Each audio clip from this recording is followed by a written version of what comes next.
We live in a great time where information is at our fingertips at all hours of the day or night. The web is a great place to find budgeting tools. In this section, I would like to point out a couple of examples that I have found useful. We're going to start out with money.cnn.com's Money 101. It is a great place to learn lots of money management skills. The section on budgets addresses a variety of topics such as top things you should know, the dubious joys of budget, listing expenses, setting goals, and cutting costs.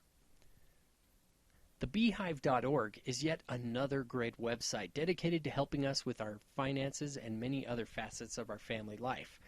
The money section is chock full of great advice and wonderful tools to help you create the budget that is right for you. They even have a tool to help you find out what kind of spender you are so that you can take the proper steps to improve spending habits.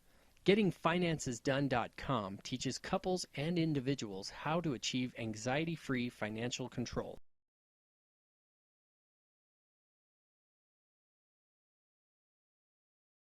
To helping you spend less than you make. It applies innovative financial software technology to the traditional envelopes method of budgeting to help you manage your finances while living within your income. There are so many more tools available out there. Don't be shy. Get out there and find the one that's right for you.